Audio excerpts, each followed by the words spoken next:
Where curiosity opens doors, they say desperation opens doors, but sometimes it's curiosity that leads you through the wrong one. This story isn't a ghost tale or science fiction, it's something else entirely. Something that started like any ordinary day, with a strange email and the hope of a better future. A mystery invitation to a job interview I never applied for, at a company no one seemed to know. Solstice Technologies? No website, no contact, just a time, a place, and a name. Mine. The building I walked into that rainy afternoon looked like any other skyscraper. Sleek, towering, corporate. But what I didn't know then was that I was stepping into something far beyond a career opportunity. I was stepping into a test, one not of skills or experience, but of reality itself, and it all began, ironically, with a floor that didn't exist. The mysterious invitation, it began with an email. No subject line, no sender name, just a logo. Solstice Technologies. I didn't remember applying. In fact, I was sure I hadn't, but the message was clean, official looking. You've been selected for a private opportunity. Confidential interview scheduled for Monday, 3 p.m.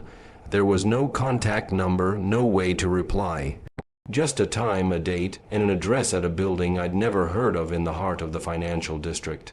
I stared at the screen, debating whether it was a scam or some corporate test, but something about it didn't feel fake. It felt intentional, targeted. The name Solstice Technologies didn't return anything meaningful online. No website, no public presence, yet something pulled at me. Desperation, maybe curiosity. Definitely, I put on my best clothes that morning, the sky outside as gray as my doubts, and stepped into the unknown toward a company that seemingly didn't exist. The tower that shouldn't exist, the address, led me to a towering monolith tucked between banks and law firms. 41 stories of black glass and polished steel, looming like it didn't belong. No corporate signs, no company plaque. Just a sleek revolving door and a strangely silent lobby. The moment I stepped inside, everything changed. The air was unnaturally cold. The receptionist sat behind a spotless counter, dressed in gray, her posture stiff like a mannequin's. Her eyes met mine, but there was no warmth. Level 9. She asked before I could speak. That caught me off guard. I hadn't told anyone where I was going. I nodded slowly. She slid me a blank keycard. No logo, no writing. The elevator knows. She whispered, her voice robotic. I looked around. No other people, no security guards, just silence. It didn't feel like a job interview. It felt like a ritual, one I couldn't walk away from anymore. The elevator that knew too much. The elevator doors opened with an almost reverent hush. No buttons inside, no numbered panel, just a sleek black mirror that stared back at me like a portal into the unknown.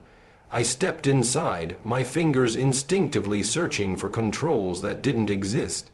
The card, blank and cold, trembled in my hand. The moment I lifted it, a soft pulse of light rippled across the panel. Without a sound, the elevator began to move upwards, smooth, silent. My heartbeat was the only soundtrack. I stared at the panel, expecting it to light up with a floor number, but instead it remained dark, until the elevator stopped. The panel blinked once. 10. Confused, I looked around. The doors remained shut. Where was floor 9? I waved the card again. This time the number flickered one. My stomach dropped. The elevator began descending fast. No buttons, no emergency brake. Just me and a sinking feeling that this job interview wasn't about employment at all.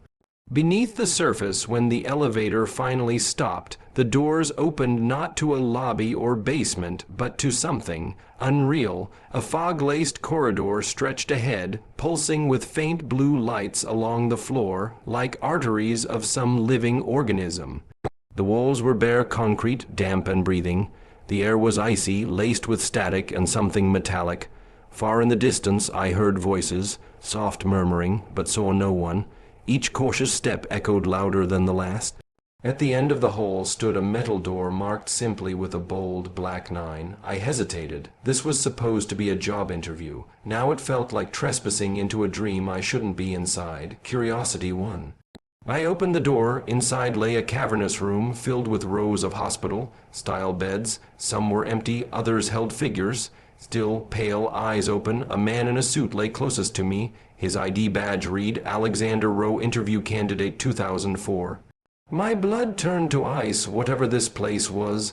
It had a history. The frozen candidates. I stepped deeper into the room, unable to tear my eyes away from the rows of still bodies. Each person lay perfectly motionless, their eyes wide open as if frozen mid. Thought trapped in a waking nightmare.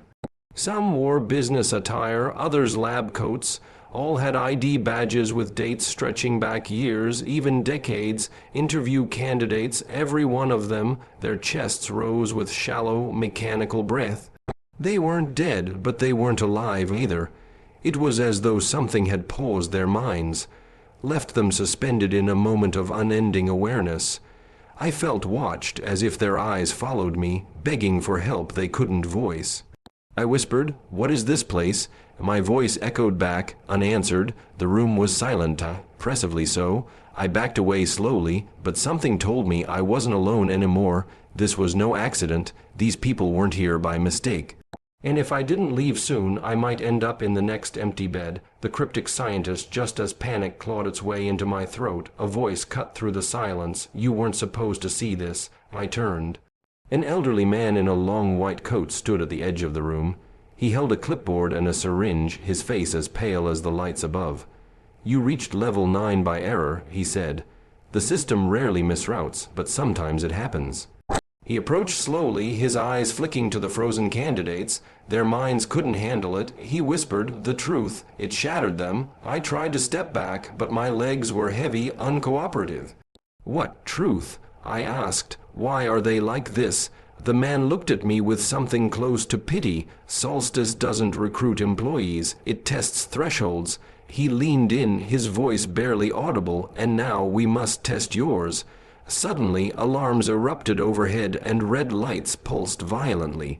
The man's eyes widened. "They're coming," he whispered, vanishing into the mist like a ghost, and I knew, whatever they were, I wasn't supposed to meet them. The mind that shatters the scientist's final words echoed through the concrete halls like a curse. "Now we must test yours." I didn't wait to ask what that meant. My instinct screamed louder than my curiosity now. As I sprinted down the corridor, trying to retrace my steps, I saw flickers of movement in the mist shadows darting just out of reach, silent and fast. Then the whispers returned, this time louder, layered with voices, my name, over and over. I pressed my hands over my ears, but the sound wasn't outside. It was inside my head. I stumbled against the wall, breath ragged, knees shaking. Was this what he meant? The truth shatters them, my thoughts blurred, memories I knew weren't mine bleeding into my mind. I saw places I'd never been, people I'd never met. Time fractured, logic bent. I realized now, Solstice didn't test skills. It tested sanity, and I was dangerously close to failing.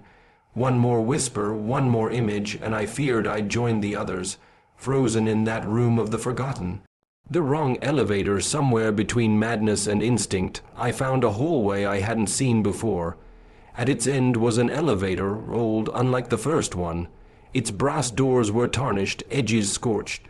But it was open, waiting, with no time left and shadows closing in. I dove inside. It groaned as the doors shut, then jerked violently. No panel, no numbers, just motion. I gripped the rails as it surged upward faster than I thought possible, the pressure slamming into my chest.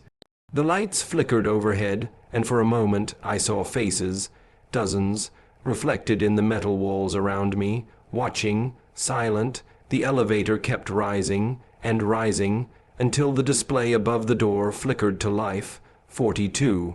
My heart stopped. I remembered the building had only 41 floors. Then the elevator stopped. Silence, the doors parted, bright daylight flooded in, blinding. I stepped out onto what looked like the lobby, but everything was off, too clean, too quiet. I had returned, or so I thought, but deep down I knew this wasn't the same world I had left. Time that didn't wait. The lobby looked familiar, but wrong, like a perfectly rendered imitation with no soul. I walked toward the glass entrance, half expecting it to dissolve into mist, but it didn't. It opened. Outside, the sky was clearer than I remembered, the streets quieter, and that's when I saw the digital billboard across the plaza. July 16, 2027. I stopped cold. It couldn't be. I had entered the building an hour ago today. I scrambled for my phone, dead. I ran to the building's wall mirror and stared at a face I barely recognized. My eyes had shadows they didn't before. My jaw was harder, my hair thinner, older, years older. I wasn't the same, and neither was the world. Somewhere between level 9 and that elevator marked 42, something had changed. Had I really lost years, or had the world simply moved on without me? One thing was certain: whatever happened in that building, time didn't follow the same rules.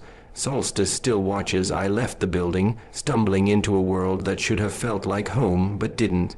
Everything was slightly off: the street names, the people, even the sunlight seemed manufactured. I tried reaching out to someone, anyone, but my name didn't return results. My records gone. I didn't exist anymore. That night I found my apartment long emptied, sold, erased. As I sat in a cheap motel room, staring into nothing, my phone somehow recharged. Buzzed. New email. Sender: Solstice Technologies. No subject. No message, just a single link. I didn't click it. I turned the phone off and smashed it against the floor. It didn't matter. The next morning there was another message. This time it said, "Welcome back. Level 9 awaits." I felt the pull again. And I knew Solstice wasn't done with me. Maybe it never would be, because once you reach level 9, you don't just leave. A part of you stays, watching, waiting. Some doors should stay closed, they say. What doesn't kill you makes you stronger. But what about what changes you? What haunts you in silence, from behind black elevator doors and blank keycards? I walked into Solstice Technologies with hope, and left with questions I may never answer. I returned to a world where time had passed me by, where my identity was erased, and where silence followed me like a shadow. But the worst part isn't what happened inside level 9. It's what continues after.